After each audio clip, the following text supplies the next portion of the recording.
Arakan army বাংলাদেশের interest serve করার জন্য আপনাকে আগামী দিনে কোঅপারেট করবে, আপনার এই বিশ্বাসটা কোথার থেকে জন্মালো?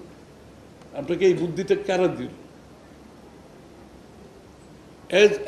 একটা সভরিন দেশ একটা নন স্টেট অ্যাক্টরের সাথে অ্যারেঞ্জমেন্ট করে, সেই অ্যারেঞ্জমেন্টের গ্যারান্টি ভ্যালিডিটি কে দেবে?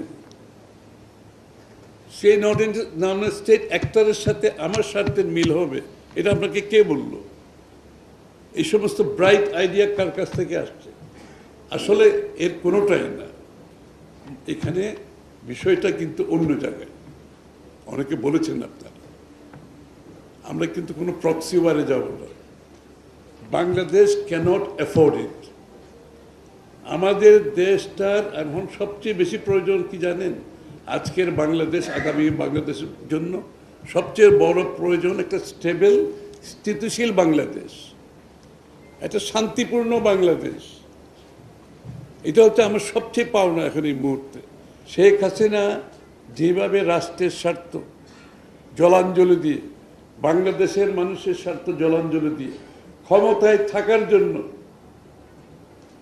সব কিছুর সাথে কম্প্রোমাইজ করে সে অব্যাহতভাবে অন্যান্য রাষ্ট্রের ইন্টারেস্ট সার্ভ করতে, তাহলে আপনি কি সেদিকে কোনো দিকে যাচ্ছে নাকি? এই প্রশ্নটা তো উঠতেই পারে।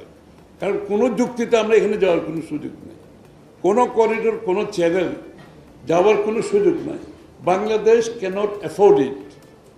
বাংলাদেশের মানুষ এটা অ্যাফোর্ড করে না। রোহিঙ্গা ফেরত যেতে হলে রোহিঙ্গার আন্তর্জাতিক নিয়ম কানুনের মাধ্যমে, ডিগনিটির মাধ্যমে, আইন কানুনের মাধ্যমে তার অধিকার, তার নাগরিক অধিকার নিয়ে তাকে ফেরত যেতে হবে। যেখানে বিগত দিনে 2 বার গিয়েছে, ওইভাবে যেতে হবে।